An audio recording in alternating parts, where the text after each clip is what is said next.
நான் வரேன், வருவேன். ஏன் வெறி? என் மக்கள்ரா, என் மக்களுக்கு நான் வர்றதுக்கு என்ன? எங்க அப்பா அம்மா செஞ்ச புண்ணியமோ என்னன்னு எனக்கு தெரியாது. ஏன்னா இத்தனை லட்சோபலட்சமான தொண்டர்கள் என்னை நாடி வந்து எனக்காக இவ்வளவு இருக்கீங்க.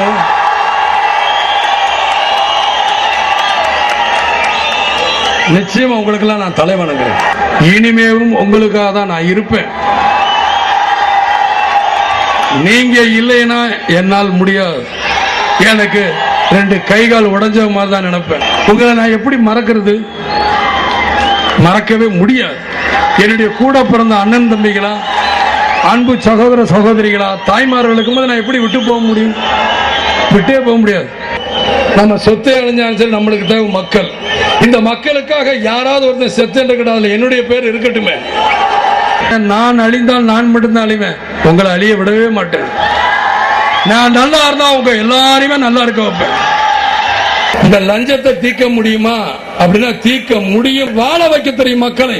வந்தால் நிச்சயமாக வறுமை கோட்டு கீழே உள்ள மக்களை நம்மளால் காப்பாற்ற முடியும். நான் என்ன சாப்பிட்றேன்னா அவங்களுக்கு அதே மாதிரி லைட் பண்ணாத யாரா இருந்தாலும் ஹார்லிக்ஸும் போனி விட்டாவும் தான் கொடுக்கணும், வேற எதுவும் கொடுக்க கூடாது.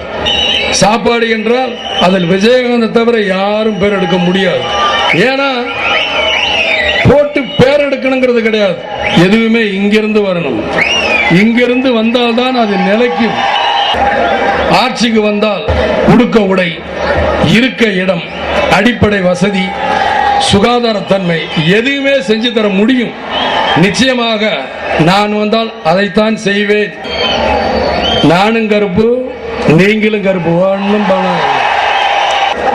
எதுவும் பிடிக்காது. நாங்கெல்லாம் கருப்பு வைரங்கள், எங்களை ஒன்றும் பண்ண முடியாதுங்கிறது என்னுடைய ஆணித்தரமானது.